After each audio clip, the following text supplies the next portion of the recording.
नमस्कार। आकाशवाणी से प्रस्तुत है समाचार संध्या।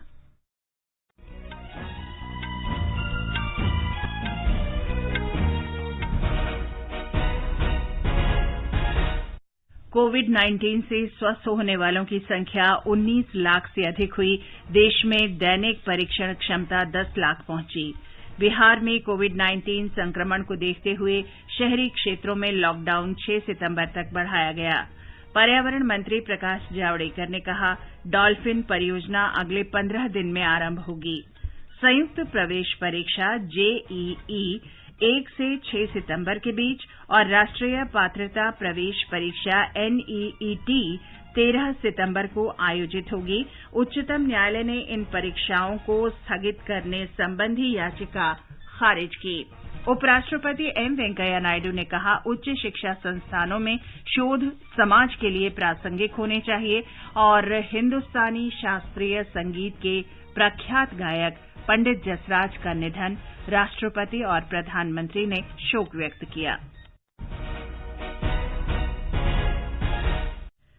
समाचार संध्या में अपने सहयोगी रवि कपूर के साथ मैं चंद्रिका जोशी।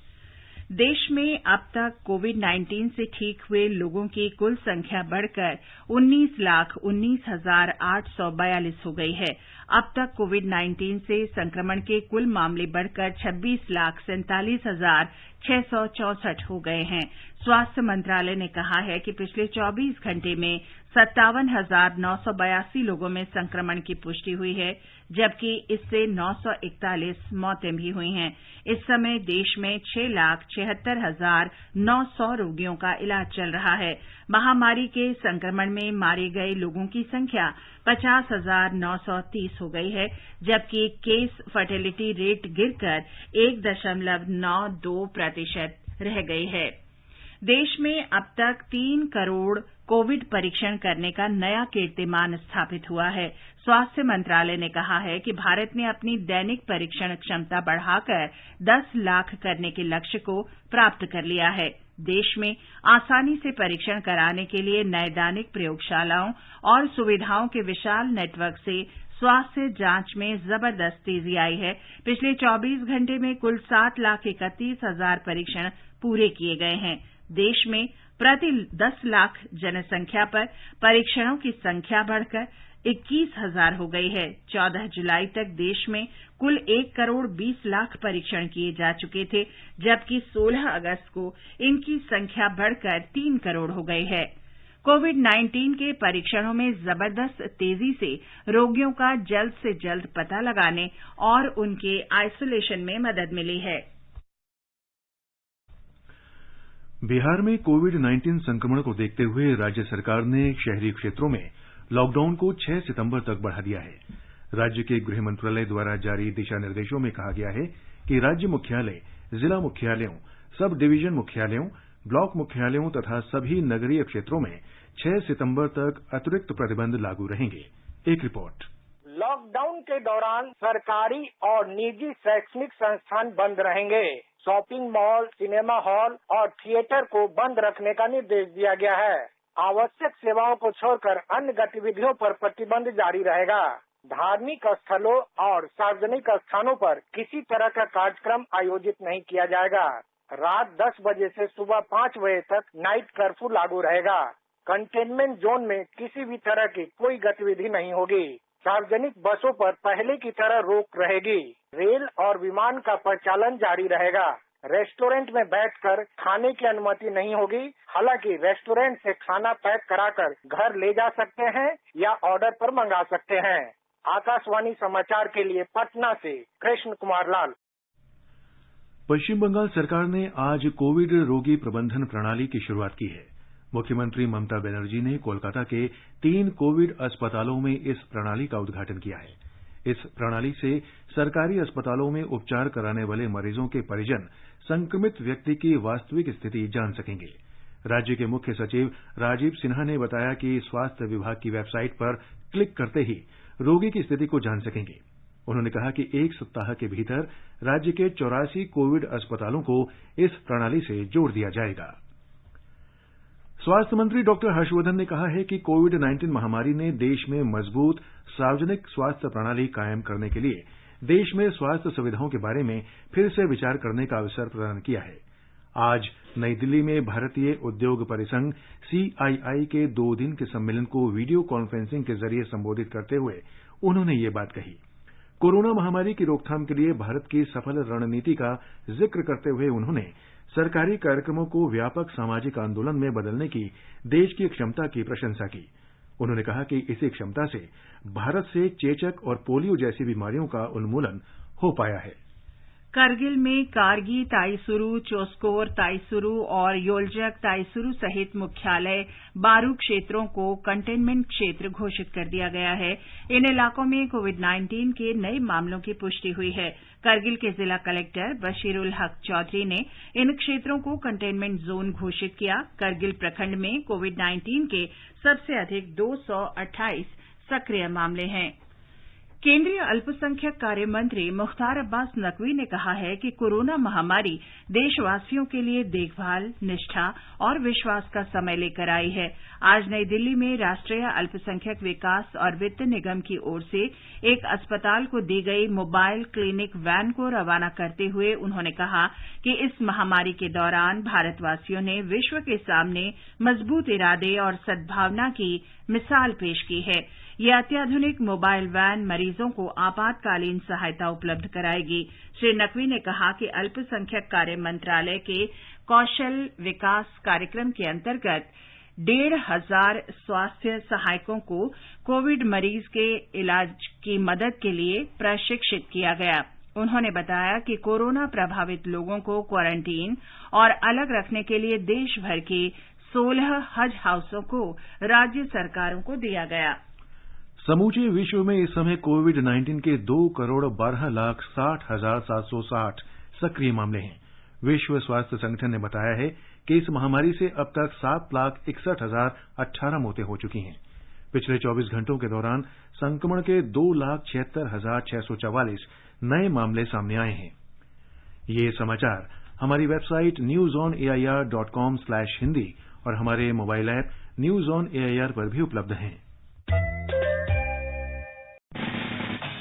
खुजली झटपट दूर करे, वो है जालिम लोशन, दाग को जो पल में हरे, वो है जालिम लोशन। पीढ़ियों से प्रचलित वही नाम वही काम, जालिम लोशन, चर्म रोगों का दुश्मन जालिम लोशन। लो राधा, बारिश से बचने के लिए छाता तो मैं ले आई। डेंगू और चिकनगुनिया से बचने का उपाय वो कौन करेगा? ये तो किसी ने बताया ही नहीं। मैं बताती हूँ। पानी से भरी टंकियों व बर्तनों को अच्छी तरह ढककर रखें। हर सप्ताह कूलर को खाली करके सुखाकर दोबारा भरें। घर व आसपास टूटे बर्तन, डिब्बे, टायर इत्यादि में पानी जमा न होने दें। मच्छरों के काटने से बचने के लिए कॉइल, क्रीम, मशीन आदि का प्रयोग करें। डेंगू के मच्छर दिन में काटते हैं, इसलिए पूरे शरीर को ढकने वाले कपड़े पहने। बुखार हो तो डॉक्टर की सलाह लें। समझ गयी? हाँ, समझ गयी। और अब दूसरों को भी बताऊंगी। ये कुछ आसान उपाय अपनाएं, डेंगू चिकनगुनिया को दूर भगाएं। स्वास्थ्य एवं परिवार कल्याण मंत्रालय, भारत सरकार द्वारा जनहित में जारी। समाचार संध्या में आपका फिर स्वागत है। केंद्रीय पर्यावरण मंत्री प्रकाश जावड़ेकर ने कहा है कि उनका मंत्रालय देश की नदियों और सागरों में डॉल्फिन के संरक्षण के लिए 15 दिन में समग्र डॉल्फिन परियोजना की शुरुआत करेगा। श्री जावड़ेकर ने सभी राज्यों और केंद्र शासित प्रदेशों के वन मंत्रियों, सचिवों और अन्य वरिष्ठ अधिकारियों को वीडियो कॉन्फ्रेंसिंग के माध्यम से संबोधित करते हुए कहा कि अपने स्वतंत्रता दिवस के भाषण में प्रधानमंत्री नरेंद्र मोदी ने डॉल्फिन और सिंह परियोजना के बारे में घोषणा की थी।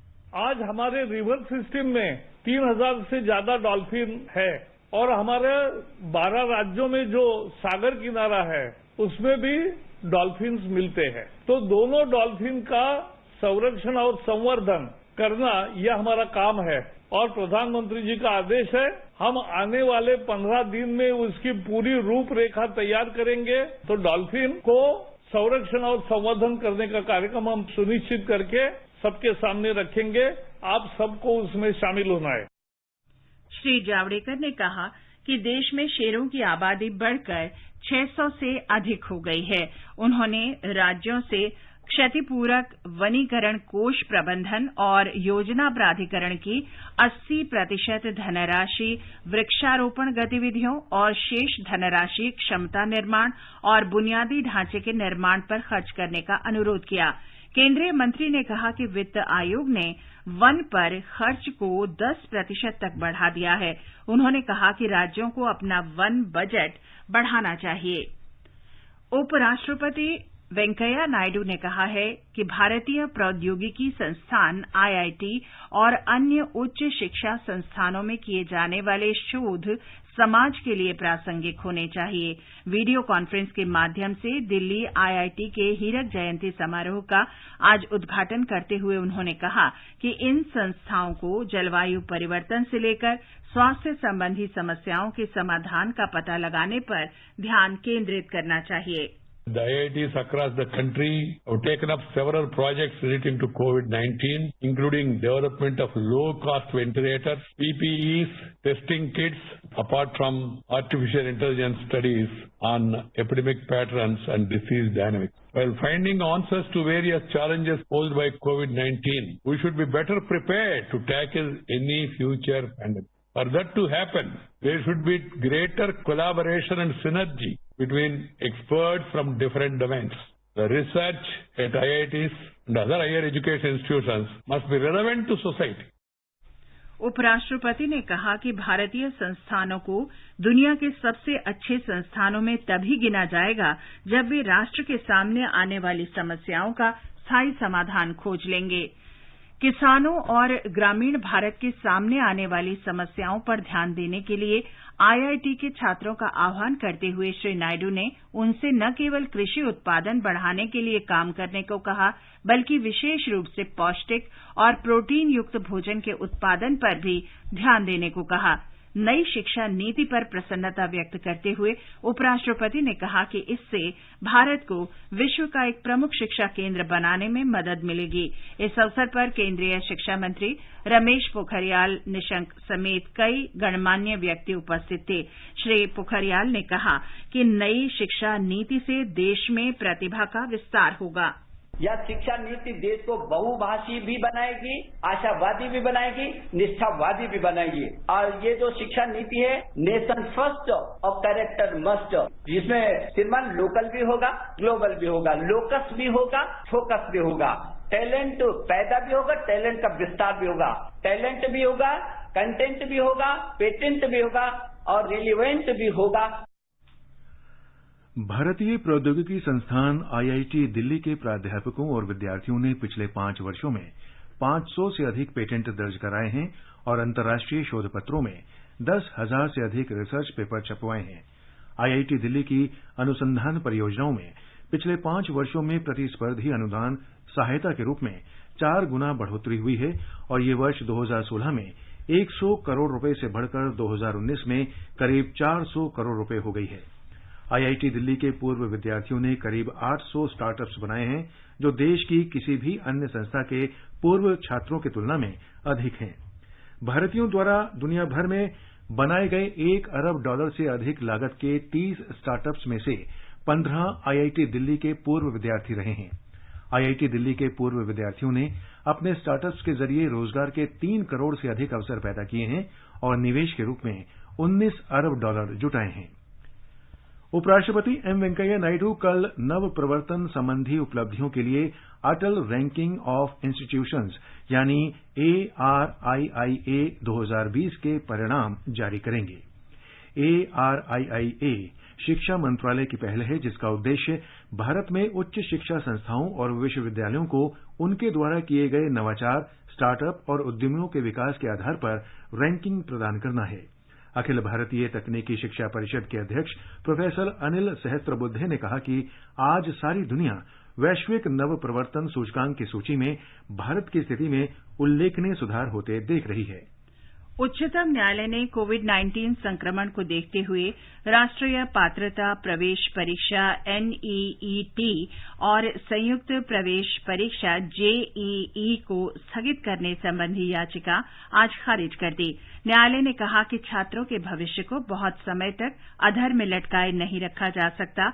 इंजीनियरिंग प्रवेश परीक्षा निर्धारित कार्यक्रम के अनुसार 1 सितंबर से 6 सितंबर के बीच और मेडिकल प्रवेश परीक्षा 13 सितंबर को आयोजित कराई जाएगी। न्यायमूर्ति अरुण मिश्रा, न्यायमूर्ति BR गवई और न्यायमूर्ति कृष्ण मुरारी की पीठ ने इन प्रवेश परीक्षाओं को स्थगित करने संबंधी विभिन्न राज्यों के 11 उम्मीदवारों की याचिकाओं की सुनवाई करते हुए कहा कि सभी सावधानियों का पालन करते हुए जीवन को आगे बढ़ाया जाना चाहिए। केंद्रीय जनजातीय कार्य मंत्री अर्जुन मुंडा ने आज जनजातीय स्वास्थ्य और पोषण से संबंधित स्वास्थ्य नाम के ई-पोर्टल का उद्घाटन किया। इसमें भारत की जनजातीय आबादी के स्वास्थ्य और पोषण से संबंधित तमाम सूचनाएं एक ही स्थान पर उपलब्ध कराई गई हैं। स्वास्थ्य पोर्टल में देश के विभिन्न भागों के जनजातीय लोगों के इलाज के नए-नए तौर तरीकों और उनसे संबंधित केस स्टडी को संकलित किया गया है ताकि लोग एक दूसरे के अनुभवों का फायदा उठा सकें। स्वास्थ्य पोर्टल के उद्घाटन के अवसर पर श्री मुंडा ने कहा कि इस पोर्टल की शुरूआत देश की जनजातीय आबादी की सेवा के लक्ष्य को प्राप्त करने की दिशा में एक पहल है। ये समाचार हमारी वेबसाइट newsonair.com/hindi और हमारे mobile app news on AIR पर भी उपलब्ध हैं।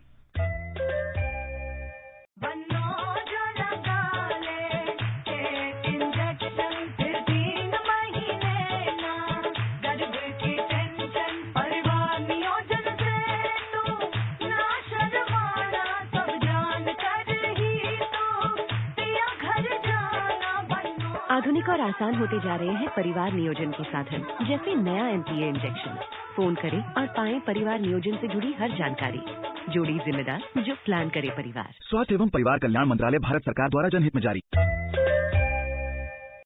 ये आकाशवाणी है। आगे बढ़ने से पहले मुख्य समाचारों पर एक नजर। कोविड-19 से स्वस्थ होने वालों की संख्या 19 लाख से अधिक हुई। देश में दैनिक परीक्षण क्षमता 10 लाख पहुंची। बिहार में कोविड-19 संक्रमण को देखते हुए शहरी क्षेत्रों में लॉकडाउन 6 सितंबर तक बढ़ाया गया। पर्यावरण मंत्री प्रकाश जावड़ेकर ने कहा, डॉल्फिन परियोजना अगले 15 दिनों में आरंभ होगी। संयुक्त प्रवेश परीक्षा JEE 1 से 6 सितंबर के बीच और राष्ट्रीय पात्रता प्रवेश परीक्षा NEET 13 सितंबर को आयोजित होगी। उच्चतम न्यायालय ने इन परीक्षाओं को स्थगित करने संबंधी याचिका खारिज की।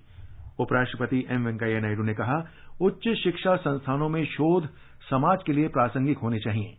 और हिंदुस्तानी शास्त्रीय संगीत के प्रख्यात गायक पंडित जसराज का निधन, राष्ट्रपति और प्रधानमंत्री ने शोक व्यक्त किया। जाने माने भारतीय शास्त्रीय संगीतकार पंडित जसराज का आज अमेरिका के न्यू जर्सी शहर में अपने घर में देहांत हो गया।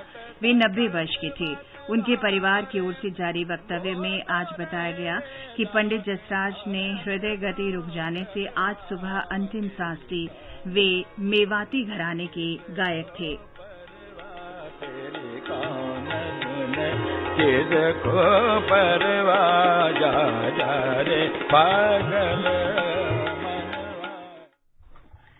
पंडित जसराज का संगीत का सफर करीब 8 दशक का रहा। हालांकि वे मेवाती घराने से थे, लेकिन उन्होंने ख्याल, परंपरागत गायकी और ठुमरी के लिए भी जाना जाता है। पंडित जसराज ने ऑस्कर जीतने वाली फिल्म लाइफ ऑफ पाई में संगीत दिया था। भारत सरकार ने उन्हें 1975 में पद्मश्री, 1990 में पद्म भूषण और वर्ष 2000 में पद्म विभूषण से सम्मानित किया था। 1987 में उन्हें संगीत नाटक अकादमी पुरस्कार प्रदान किया गया था। राष्ट्रपति, उपराष्ट्रपति और प्रधानमंत्री ने पंडित जसराज के निधन पर दुख व्यक्त किया है। राष्ट्रपति रामनाथ कोविंद ने कहा कि शास्त्रीय संगीत के महान गायक के निधन का उन्हें बड़ा दुख है। उन्होंने अपने गायन से लोगों को सम्मोहित कर दिया था। राष्ट्रपति ने पंडित जसराज के परिवार, मित्रों और संगीत प्रेमियों के साथ संवेदना व्यक्त की है। उपराष्ट्रपति एम वेंकैया नायडू ने कहा है कि 8 दशक से अधिक के अपने संगीत के सफर में पंडित जसराज ने भारतीय शास्त्रीय संगीत को अनोखी संगीतमय कृतियां दी। प्रधानमंत्री नरेंद्र मोदी ने कहा है कि पंडित जसराज के दुर्भाग्यपूर्ण निधन ने भारत के सांस्कृतिक जगत में शून्यता उत्पन्न कर दी है। उन्होंने कहा कि न सिर्फ उनका गायन उत्कृष्ट था, बल्कि उन्होंने कई नवोदित गायकों का मार्गदर्शन भी किया। श्री मोदी ने पंडित जसराज के परिवार और दुनिया भर में फैले उनके प्रशंसकों के प्रति संवेदना व्यक्त की है।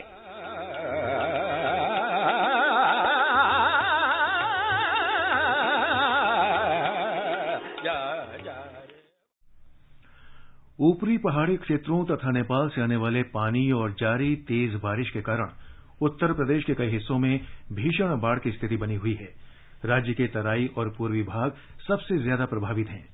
राज्य राहत विभाग के अनुसार 15 जिलों के 788 गांव बाढ़ की चपेट में हैं, जिनमें से 454 गांवों में पानी भर गया है। एक रिपोर्ट।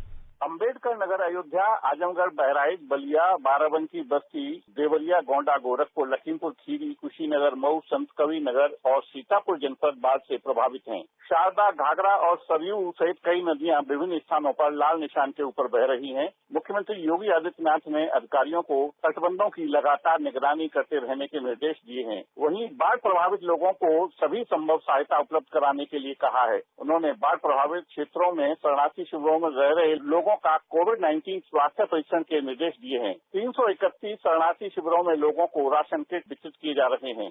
राहत आयुक्त कार्यालय के अनुसार बाढ़ प्रभावित क्षेत्रों में 779 नावों को आने जाने के लिए लगाया गया है। वहीं इन क्षेत्रों में 268 मोबाइल मेडिकल टीम काम कर रही हैं। एनडीआरएफ और एसडीआरएफ की 15 टीमें तथा 7 पीएसी की कंपनी ड्यूटी पर तैनात की गई हैं। एमएस यादव, आकाशवाणी समाचार, लखनऊ। गुजरात में पिछले 24 घंटों के दौरान कच्छ, सौराष्ट्र और दक्षिण गुजरात के कई हिस्सों में तेज बारिश हुई। सरकारी सूत्रों के अनुसार 192 तालुकाओं में सामान्य से तेज वर्षा हुई। इनमें से 95 तालुकाओं में 15 से लेकर 125 मिलीमीटर बारिश हुई। हमारे संवाददाता ने बताया है कि दक्षिण गुजरात और सौराष्ट्र में लगातार वर्षा होने से जनजीवन बुरी तरह प्रभावित हुआ है। राज्य आपातकालीन परिचालन केंद्र के अनुसार कच्छ जिले में मांडवी और मुंद्रा, तापी जिले में वालोद और आणंद जिले के तारापुर में सबसे अधिक बारिश रिकॉर्ड की गई। भारी बारिश और नदियों में बाढ़ के चलते राज्य के 195 मार्ग पर यातायात बाधित है। इनमें 2 राष्ट्रीय राजमार्ग और 12 राज्य राजमार्ग शामिल है। राज्य के 94 बांधों में जलस्तर 90% से अधिक हो जाने से यह बांधों पर हाई अलर्ट जारी किया गया है। सरदार सरोवर नर्मदा बांध में पानी का स्तर 121.08 मीटर पर पहुंचने के साथ बांध की कुल क्षमता का 54% जल संग्रह हो चुका है। गुजरात राज्य सड़क परिवहन निगम द्वारा भारी बारिश के कारण 3 मार्गों पर 17 यात्राएं रद्द कर दी गई है। योगेश पंड्या, आकाशवाणी समाचार, अहमदाबाद।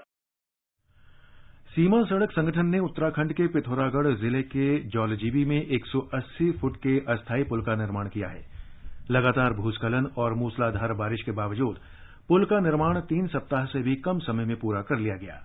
ये पुल उस स्थान पर बनाया गया है जहां 50 मीटर लंबा कंक्रीट पुल था, जो 27 जुलाई को बादल फटने और तेज प्रवाह के कारण बह गया था।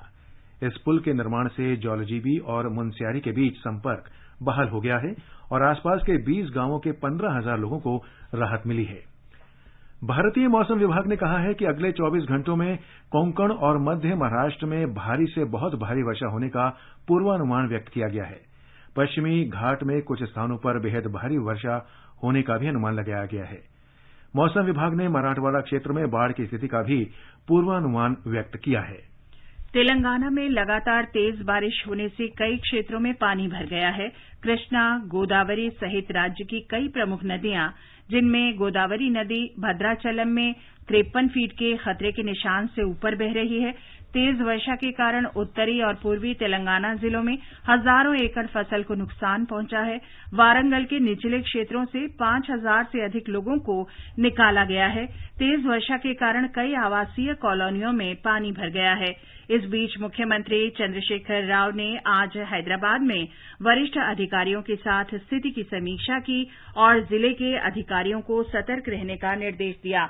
मौसम विभाग ने अगले 2 दिन तक भारी बारिश की चेतावनी दी है। उन्होंने अपने मंत्रियों को पानी से प्रभावित क्षेत्रों में राहत कार्यों की निगरानी करने और आपदा प्रबंधन टीमों को तैयार रखने का आदेश दिया है। और अब एक नजर कल के मौसम के पूर्वानुमान पर। राष्ट्रीय राजधानी दिल्ली में आमतौर पर बादल छाए रहेंगे और तेज बारिश हो सकती है। न्यूनतम तापमान 29 और अधिकतम 34 डिग्री सेल्सियस के आसपास रह सकता है। मुंबई में आमतौर पर बादल छाए रहेंगे और तेज बारिश हो सकती है। न्यूनतम तापमान 25 और अधिकतम 30 डिग्री सेल्सियस के आसपास बना रहेगा। चेन्नई में सामान्य बारिश हो सकती है। तापमान 26 और 35 डिग्री सेल्सियस के बीच रहने के आसार हैं। कोलकाता में आंशिक रूप से बादल छाए रहेंगे और 1 या 2 बार गरज के साथ छींटे पड़ने की संभावना है। न्यूनतम तापमान 26 और 32 डिग्री सेल्सियस के बीच रहने का अनुमान है। गुवाहाटी में सामान्य रूप से बादल छाए रहेंगे और कहीं कहीं छुटपुट तथा तेज बारिश हो सकती है। शहर में न्यूनतम तापमान 26 और अधिकतम 34 डिग्री सेल्सियस के आसपास रहने के आसार हैं। उत्तर भारत में केंद्र शासित प्रदेश जम्मू कश्मीर के जम्मू में न्यूनतम तापमान 26 डिग्री जबकि अधिकतम तापमान 35 डिग्री सेल्सियस के आसपास रह सकता है। शहर में गरज के साथ वर्षा होने का अनुमान है। श्रीनगर में न्यूनतम तापमान 20 जबकि अधिकतम 35 डिग्री सेल्सियस रह सकता है। शहर में आमतौर पर आसमान साफ रहेगा। लद्दाख में आसमान आमतौर पर साफ रहेगा। दोपहर या शाम को आंशिक रूप से बादल छाए रह सकते हैं। तापमान 20 और 33 डिग्री सेल्सियस के बीच रहने का अनुमान है। गिलगित में तापमान 20 से 40 डिग्री सेल्सियस के बीच रहेगा। कहीं कहीं बादल छाए रह सकते हैं। मुजफ्फराबाद में आंशिक रूप से बादल छाए रहेंगे और गरज या आंधी के साथ बरसात होने की संभावना है। तापमान 23 और 37 डिग्री के बीच रहने का अनुमान है। समाचार कक्ष से दीपिका शर्मा। कर्नाटक सरकार ने 11 अगस्त को बेंगलुरु के केजी हल्ली और डीजी हल्ली में दंगों और तोड़फोड़ के दौरान निजी और सार्वजनिक संपत्ति को हुए नुकसान के आकलन के लिए दावा आयुक्त नियुक्त करने के सिलसिले में कर्नाटक उच्च न्यायालय से संपर्क किया है। मुख्यमंत्री ने कहा कि संपत्ति को हुए नुकसान की वसूली दोषियों से की जाएगी। बाद में मीडिया से बातचीत में गृह मंत्री बोम्मई ने कहा कि राज्य सरकार द्वारा नियुक्त विशेष जांच दल दंगाइयों के खिलाफ गुंडा कानून के प्रावधान लगाने के बारे में विचार करेगी। हमारे संवाददाता की रिपोर्ट।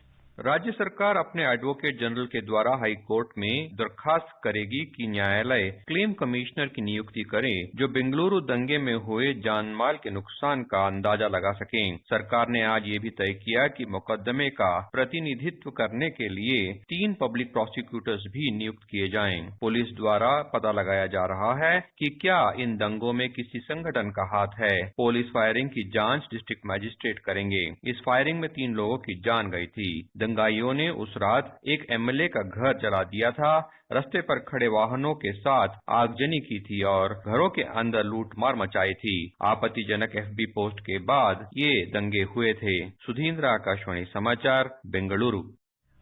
उत्तर प्रदेश में भारतीय जनता पार्टी उम्मीदवार जयप्रकाश निषाद आज राज्यसभा के लिए निर्विरोध चुन लिए गए। श्री निषाद राज्यसभा के उपचुनाव के लिए नामांकन भरने वाले एकमात्र उम्मीदवार थे और आज नाम वापसी का अंतिम दिन था। चुनाव अधिकारी बृजभूषण दुबे ने श्री निषाद के राज्यसभा के लिए निर्विरोध चुने जाने की घोषणा की। राज्यसभा की इस सीट का उपचुनाव समाजवादी पार्टी सांसद बेनी प्रसाद वर्मा के निधन के कारण कराया गया। उनका कार्यकाल 4 जुलाई 2022 तक था। केंद्रीय अन्वेषण ब्यूरो सीबीआई ने लुधियाना की एसईएल टेक्सटाइल लिमिटेड और उसके निदेशकों के खिलाफ सार्वजनिक क्षेत्र के 10 बैंकों से 1,530 करोड़ रुपए के कथित धोखाधड़ी का मामला दर्ज किया है। सीबीआई की एफआईआर में इस कंपनी समूह के निदेशकों रामशरण सलूजा, नीरज सलूजा और धीरज सलूजा सहित कुछ अज्ञात लोगों के खिलाफ मामला दर्ज किया गया है। जांच एजेंसी ने सेंट्रल बैंक ऑफ इंडिया की उस शिकायत पर कार्रवाई करते हुए ये मामला दर्ज किया है जिसमें आरोप था कि कंपनी और उसके निदेशकों ने बैंकों से धोखाधड़ी का षड्यंत्र रचकर वर्ष 2009 से 2013 के बीच 1,530 करोड़ रुपए की हेराफेरी की। प्रधानमंत्री नरेंद्र मोदी ने आज मलयालम कैलेंडर के चिंगम के महीने की शुरुआत पर लोगों को बधाई दी है। एक ट्वीट में श्री मोदी ने कहा कि आने वाला वर्ष अपने साथ सभी के लिए सफलता, अच्छा स्वास्थ्य और समृद्धि लाए। और अंत में मुख्य समाचार एक बार फिर।